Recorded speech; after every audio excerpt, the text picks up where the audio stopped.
Oh, fuck. I need to stretch more. Oh, shit.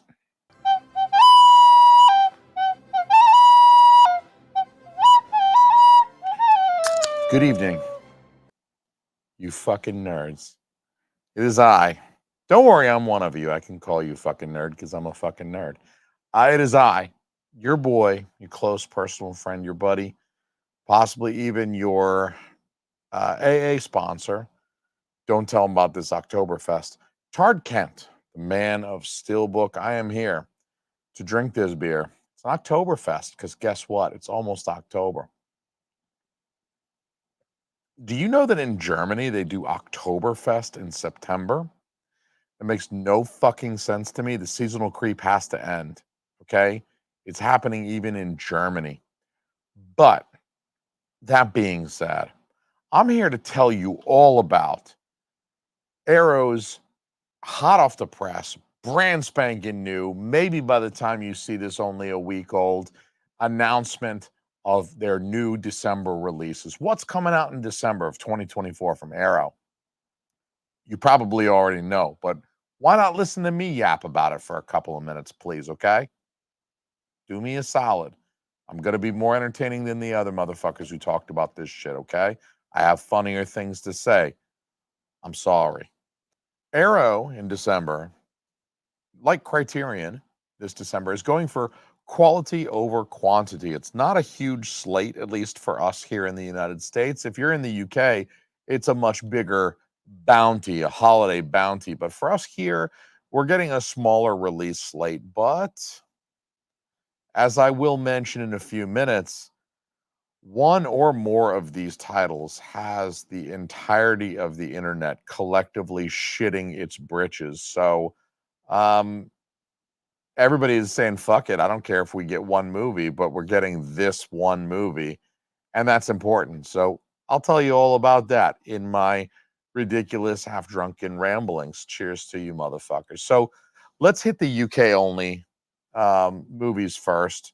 These are, of course, films that we can get here in the United States because we have the internet, but you may or may not want to. The first UK only release, this is only for the UK, is The Great Escape. And it's being released in either 4K or in Blu-ray. You know, so take your pick.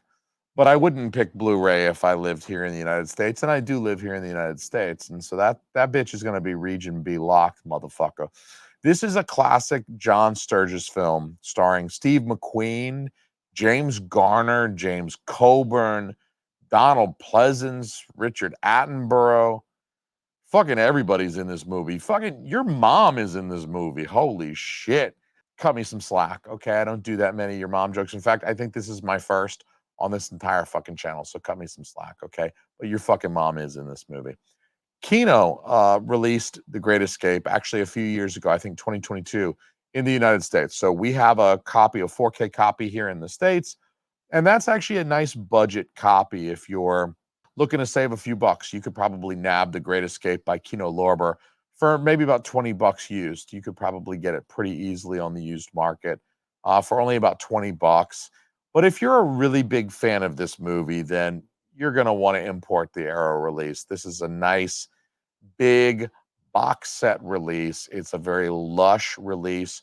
So for somebody who is a tremendous fan of this film, this is undeniably the version to go with. We do love Kino Lorber, of course, for the work that they do, and they do have an eclectic collection of films.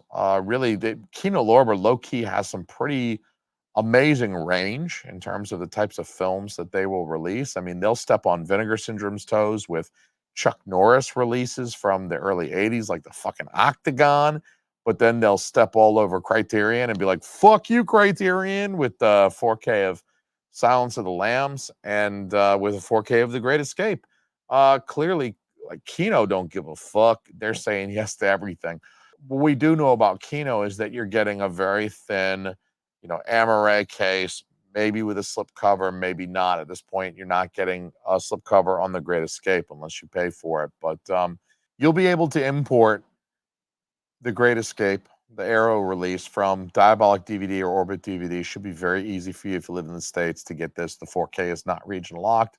It is almost certainly not going to be region locked. So, you know, you could jump all over that 4K, and that might be a good way to go if you want a more deluxe version of this. If you're a moderate fan like me, you already have the Kino maybe, then you're all set. You know, but if you're a big fan, then you're excited about this and you're going to go order this shit on Diabolic or Orbit. So the UK is also getting a little film called The Good, the Bad, the Weird. They're getting that on 4K or Blu-ray. They're getting a 4K set and a Blu-ray set. This is a 2008 Korean film, which I am not exceedingly familiar with at all. And I feel like that is because Korean films have really been enjoying a lot of popularity, but in more recent years. Because who the fuck was talking about Korean films in 1998? I remember 1998, okay? Nobody was talking about fucking Korean movies. Then Old Boy hits and motherfuckers just lose their minds. Korea is on the fucking map as far as movie goes, and I'm all for it. I'm really all for it. I don't got a bad thing to say about Korean movie making. I'm here for it. That shit is spicy. I used to work at a Japanese restaurant that was owned by a bunch of Korean dudes. Not a single Japanese person worked there, but a bunch of Korean dudes and one white guy worked there. A bunch of Korean dudes and one half Norwegian, half German white motherfucker used to work there. And my God, I will tell you, we used to eat dinner together at the beginning of the shift. And I got respect for the Koreans. They will eat some spicy food. They are dead inside because they eat the spiciest shit like it's nothing. And I was crying tears down my face every time I tried to eat with these fucking motherfuckers. And I think they did it because it was funny. They liked watching me fucking cry tears. Anyway, this is a Korean film, and it is a UK only release, but I could see Arrow porting this to the US in the near future. We do have in the US a Blu-ray release of this film from IFC, but that was released in 2010. So that's old as fuck. And I could see Arrow really bringing this out and doing the 4K over here and maybe offering the Blu-ray as well to sort of refresh the offerings here in the United States. And Arrow did it with the Hellraiser box, and that's recent memory. Arrow's done it with the Hellraiser box. So, you know, don't go trigger happy importing this thing. Much as I hate to cost Arrow or Diabolic any business, I love those people. Those are my people. Those are my boys. At the same time, I wouldn't be surprised at all to see Arrow release this in the United States in the future. Like if it does okay in the UK, maybe that's like the proving ground. This one you might get a little jealous over. The UK is getting, and not the United States, but the UK is getting the Critters box set. It's a Critters box set of Critters 1 through 4. Kind of classic, cheesy 80s. The fourth one, I think, came out in 92, but I think the first three came out in the 80s. And, you know, part of me is a little bit jelly about this one. It's a nice looking box set, as you can see. But on the other hand, we do have a fairly inexpensive Critters Blu-ray box set here in the United States from Scream Factory. I think actually you can find the Scream Factory version brand new for like about $33, $34 on Amazon. I think I've seen it on Amazon for like 33 bucks. And that's 4 movies with special features, commentaries, etc. for $33 for 4 films is really not a very bad value at all. Scream Factory, Shout Factory wants you to give them 36 fucking dollars for the 4K of goddamn Dragon the Bruce Lee story. One fucking movie. And I know I've already yelled about this, so I won't get into that because I'll push this video to an hour yelling about how Shout Factory legit wants damn near, I mean, like after taxes, that's going to be almost 40 bucks for one fucking movie, no slip cover, not a special edition, just one fucking movie. Just because it's 4K. But you could go get the Critters box set for $33, $34 for 4 movies. It makes no because it's Blu-ray. It makes no fucking sense to me whatsoever. I know asking $36 for a single film on 4K though is fucking highway robbery. And somebody needs to get like prison shanked, like on the prison yard, in the showers, whatever. They need to be discreetly stabbed to death and done away with. That is fucking crazy. But look, you can still get the Critters Blu-rays 1 through 4 for $33 here in the United States, or you could import from Arrow, and that's good too. Scream holds the U.S. domestic rights to these, as I mentioned, so I really don't think we're going to see Arrow release this over here in the United States unless the rights to those films lapse in the near future, and Scream is not able to extend their holdings, their licensure of those rights. So these are going to be, the Arrow release is going to be Region B locked for sure, 100%. Region B locked. That's how it goes. I do think the artwork on the Arrow release is pretty sick, though. Focus, you dumb son of a bitch. I fucking autofocus. Maybe Arrow puts these out on 4K, and then we can just import them on 4K. And that's what I'm waiting for. Honestly, I should go buy the Critters box set for $33 while Arrow is dumb enough, or while Shout Factory is dumb enough to offer it for that much. But, you know, I'm not gonna. I'm gonna wait for the 4Ks. Come on. You know they're around the corner. They're coming out in just a couple of years. I can wait. All right, let's talk about the US releases from Arrow for December. Okay, let's get down to brass tacks. We are getting 3. Let me hold that up so you can see my fingers on the camera. Count them. 3, either way you slice it. 3 movies in the United States, domestically at least, you know, legally above board. First and foremost, The Addiction is getting its inevitable 4K upgrade. This is a movie that Arrow released here in the United States on Blu-ray in June of 2018. So this is their double dip. Arrow is dipping back into the well for this one.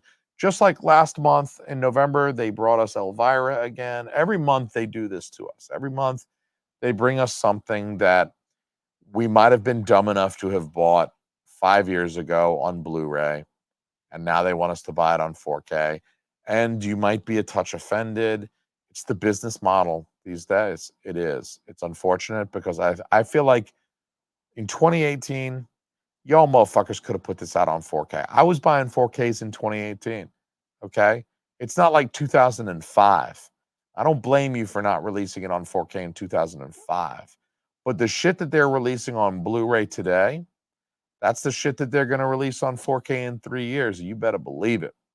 At any rate, The Addiction is, I hope you guys waited like me. I didn't buy that shit on Blu-ray in 2018. So I'm fucking primed. I'm set. My body is ready for the 4K of this. And I'm going to tell you something. This is a 1995 film by Abel Ferrara. Already we're talking about an era of time that is near and dear to my heart. Brings me back to those weird kind of adolescent, early teenage years for me, where I was watching all sort of weird shit on HBO when my parents and grandparents went to sleep. And if it came on, I watched it. And if it looked interesting, I kept watching it. And sometimes there just wasn't a whole lot of option. All right, this brings me back to that like pay cable days of, we didn't have shit to stream. You just watched what they put on. And sometimes it was weird shit you never heard of, like Hunted with Christopher Lambert. I saw that shit on like HBO or Showtime circa 1994, and I love that movie to this day. So this is just one of those films, is one of those eras of movies for me. You know, Abel Ferrara's films are getting a lot of physical media love lately. Kino recently put out Bad Lieutenant on 4K. Vinegar Syndrome recently released Dangerous Game on Blu-ray in their cinematograph line. So I mean, really, it's a good time to be a lover of like these weird kind of mid 90s sort of smaller scale gems of films that I really feel like they almost don't make today. Like they quit making films like The Addiction, and now they make bullshit like The Union on Netflix, or a $300 million Marvel movie, and there's like no in between. This is the type of gem of a film that could get made by somebody who had just a little bit of juice, like Abel Ferrara, and he could make this film in black and white. This is a fucking film that is in black and white. And motherfuckers do not like black and white films. Low IQ motherfuckers out there.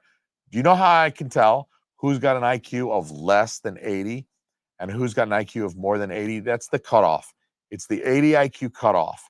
And if you don't like black and white films, I got bad news for you, son. You're on the lower end of that 80 IQ cutoff. You're a fucking mongoloid and you eat crayons if you don't like black and white movies. You've got no time for black and white movies. Fuck yourself in the face. This is a black and white film. This is also a film that stars mid 90s Christopher Walken. Christopher the fuck Walken. That's a big selling point for me. It also features a young Lily Taylor. I mean, in 95, I don't think people really knew who Lily Taylor was, but obviously she has become much more recognizable in recent years thanks to her great work. This stars a young Edie Falco. This was well before she garnered tremendous fame and acclaim for being Carmela Soprano. This has even got, speaking of Sopranos, a young Michael Imperioli in it. So, there is a pedigree to this film when it comes to the on-camera talent. It's incredible. Ferrara intended this film to be a pretty out in the open metaphor for drug addiction, hard drug addiction. He got a bit of a heroin problem himself, and so this film is an allegory for his experience there. But it's a vampire movie. Abel Ferrara made a fucking vampire movie with Christopher the fuck Walken, and now it's being released in 4K. So you are 100% Team Almy Productions Movie Mass certified. You are a bitch. Stamp that on your fucking permanent record. You are a bitch if you don't get The Addiction. Okay? Don't even come fucking talk to me. You're a bitch. Boom. I'm stamping that on your permanent record, and it's going to follow you everywhere. Your next job interview, they're going to ask you why you're such a bitch, and you're going to have to tell them it's because you didn't buy The Addiction on 4K, and they're going to laugh you right out of that job. I hope you like working at Walmart, basically, is what I'm trying to tell you. The last video store is being released on Blu-ray, so keep your eyes out for this in 4K in 2028. This is a pretty recent production, despite the retro design. This is one of these movies. I feel like there's a lot of these lately. The last couple of years, I feel like there's been a lot of these. It has this kind of very modern 2024, 2023 sensibility. Very popular currently, like I said, and it seems to idolize this video store era of the 80s and 90s. I mean, I think it started several years back with like the synthwave, vaporwave thing. These like chopped and screwed remixes of things in that like vaporwave, synthwave sort of, and then maybe people coming out and making some new stuff that's synthwave, vaporwave in that genre, and then associating this visual aesthetic with that for the sake of YouTube. Because you can't just release a song anymore onto YouTube. You need this visual to go with it. And the perfect visual for the synthwave, dark wave, vaporwave stuff was this this sort of like 80s retro aesthetic, because that is an era where like synths were tremendously popular in music and film, etc. So people would harken back to the 80s for the visual motifs for all of their music.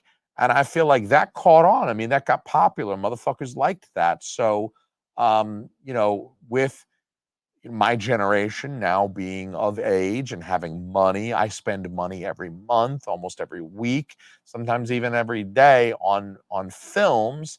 And a lot of the films that I find myself buying are films that have some meaning to me and often evoke nostalgia. They're films that I enjoyed when I was young, or that I wanted to see when I was young and never got around to it, that I'm now getting around to, and I'm buying these films on 4K. So I feel like there probably is a lot of money in this type of aesthetic, and it's just kind of hitting this peak popularity. So you have um, new production films like this one that are just I think this just came out last year or the year before, but it has this very retro aesthetic, and the storyline harkens back to the days of yore when the video store was an important facet of our entertainment life at the very least. So I can't even say that I'm entirely immune to that particular to this retro aesthetic in film and in music because I like the synthwave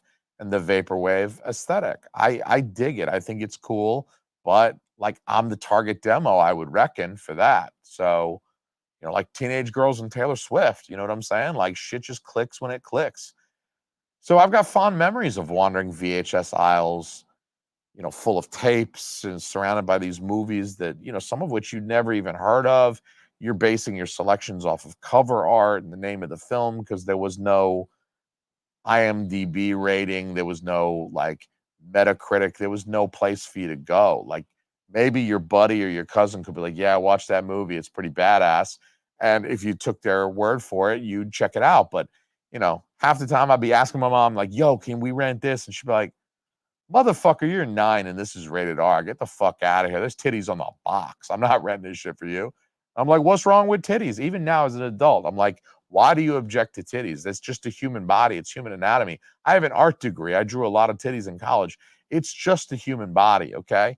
It's not a big deal. It's not gross. It's not disgusting. It's not this bad thing. But like watching Arnold Schwarzenegger break 10 dudes' necks and stab people with knives and shoot people, that's okay. As long as there's no kissing or fucking. If there's a titty and some fucking, you can't watch this movie. Anyway, that's just what that it's just that what comes up for me when I think about that era of time in the United States and the world. So look, this one has definitely piqued my interest. It's a blind buy, but it's Blu-ray. It's going to be about 28 bucks. It might be a pretty easy blind buy, and I'm thinking this one's going to be pretty entertaining for a guy of my age. So okay, everybody, get your pants off. Get the toilet paper because you're about to shit your pants again. Here is the big one. This is the one that people on the internet are losing their absolute shit over. In fact, here is some actual footage of the YouTube and Reddit physical media communities reacting to this next announcement. Oh, there was a ghost. There's ectoplasm. It's Demolition Man in 4K or Blu-ray. They're releasing a 4K and a Blu-ray set of Demolition Man. This is a 1993. This is an absolute classic banger of the 90s that, while I am excited about this film, I don't quite understand the internet reaction. I sort of feel like I missed something. I like Demolition Man. I've got memories of Demolition Man. This film's got Wesley Snipes in it. I think this might have been the first Wesley Snipes film I ever saw. It's got Sylvester Stallone in it, of course, and a young and cute as a button, Sandy Bullock. Sandy Cheeks Bullock is in this movie. And man, let me tell you something. 12-year-old Jason was like waiting for her to get naked this whole movie. I was like, dude, this is an R-rated movie. I want to see them boobies. Left disappointed in that regard. And I think actually now that I mention it, this is, I believe, the very first R-rated film that I ever went to see in the theaters. So, I mean, like I had seen R-rated movies, of course, before then, like Total Recall, Terminator 2, RoboCop, shit like that, but never in the theater. Never had I gone to the theater to experience an R-rated film. So that was pretty cool. This was like a cool experience. My dad took me and one of my buddies to go see it. So it's like, yeah, we're gonna go get some popcorn, chill with the old man, watch an R-rated movie. Maybe there's 3 titties, maybe not. I don't know. It's kind of what I expected from sci-fi at that point. I don't think it's a bad thing. It's kind of a selling point, but so it was probably even my favorite movie for a little while. There was like a little while afterwards, like this is the most recent R-rated movie that I've seen. Therefore, it is my favorite R-rated movie, my favorite movie of all time. So look, this is going to be an easy purchase for me based on nostalgia alone. I already prepared my wife. I said, I'm going to come home with a stupid movie from 1993, and I'm going to make you watch it with me on our new 4K player on our OLED TV. And you're just going to have to shut up and deal with it because, I watched fucking Moonlight with you. You watched Demolition Man with me. I scratch your back, you scratch mine. I 69 your genitals, you 69 mine. And that's marriage for you guys in a nutshell, okay? You're partners, and sometimes you have to put up with your partner's bullshit. And my bullshit is Demolition Man, 100%. But wait, there's more. The director of Demolition Man doesn't get brought up too much. This is not a topic of conversation of any other YouTubers that are freaking out over Demolition Man. His name is Marco Brambilla. He's a Canadian born in Italy, so all sort of pretentious snobbery occurring there. He's not an ugly American like me, sitting here drinking a domestic beer and using four-letter words on the internet. Okay? Hold on while I drink my beer. I just use a four-letter word. But Demolition Man was his first motion picture. And this guy's a legit artist. Look into him, Google him. Marco Brambilla. Okay? His work is in the collections of the Modern Museum of Art in New York, the San Francisco Museum of Modern Art, the fucking Guggenheim. This guy's got work at the fucking Guggenheim. I don't even know what that is. I like saying the word Guggenheim. Fucking Guggenheim me from the back. It actually sounds a little dirty. I'm gonna fucking take you home and Guggenheim you. I'm gonna fucking Guggenheim you right behind the theater. You can go see that movie in Guggenheim, like right in the middle of it. I don't give a shit. This guy like does like real art, like legit art. And then he goes and directs fucking Demolition Man. And then he made like 3 movies in the 90s. He made Demolition Man. He made a movie with fucking Alicia Silverstone and Benicio del Toro. What's it called? What's that fucking movie called? I don't know. This is not helping. But then he bounces from making movies. Like, fuck it. I'm gonna do fine art. He's been making fine art, like fucking sculpture and public installations and shit like that. He directed a Kanye West music video, for Christ's sake. It's wild, dude. The final thing about Demolition Man that really just kind of cooks my brain a little bit, pedantic, I know, but it really makes me wonder how Arrow decides which films get a rigid slipcase and that larger kind of perfect bound book release. It really doesn't seem to follow any rhyme or reason to me. So, like films like Friday the 13th and Trick or Treat, those are both pretty big properties, fairly big gets for Arrow. But they just get like the regular slipcover, the small kind of 15-page booklet. They certainly seem like properties big enough to warrant that rigid slipcase with the larger bound, 50, 60 page book. I don't get it. American Gigolo? I promise you they're going to sell more units of Friday the 13th. They sold more units the first week of Friday the 13th being out than they did the first 3 months of American Gigolo being out. They might have sold more Friday the 13th, more copies of Friday the 13th the first day of release than they've sold of American Gigolo, period. And that's not to say something bad about American Gigolo. It's a Paul Schrader film from the early 80s starring Richard Gere. There's really not a lot of bad things to say about American Gigolo. The thing about American Gigolo is it is not as popular of a film as the 2009 Friday the 13th remake because there's simply not as many Paul Schrader fans out there as there are like big time horror dudes. And Trick or Treat, massive cult classic. Yeah, maybe it didn't make $100 million in the movie theater, but that doesn't matter because Trick or Treat did fucking gangbusters on Netflix. It garnered a generation of fans, and Trick or Treat is going to sell money. I mean, Demolition Man, judging from the internet, is going to sell gangbusters too. It might even be like the second coming of Conan the Barbarian. I don't know if you guys remember that whole fiasco from the beginning of the year, but Conan the Barbarian, Conan the Destroyer, the Conan Chronicles on 4K, them shit sold out off pre-orders alone. That shit was gone before it ever hit the shelves. It never even hit the shelves. It just went. And I'm lucky that I got a copy. I'm lucky that I pre-ordered that shit because I almost didn't. I almost just thought, oh, I'll go pick it up in Bull Moose. I'll just stroll into the Bull Moose and buy it. I'm glad I pre-ordered it. And Demolition Man might go like that. But it just doesn't make any sense why Demolition Man gets a release like this and something like Friday the 13th from 2009 and Trick or Treat don't. They just get kind of a more standard limited edition Arrow release. It makes no sense to me. But this is one disc. This is a one fucking disc release. It makes no sense to me. And it probably never will. So, you could leave a comment down below and try to explain it to me. Maybe you'll get it, maybe you won't. I don't know. I might be kind of retarded. I don't know. But instead, what you should do, what I would encourage you to do is please just copy and paste a dirty limerick into the comments section down below. Okay?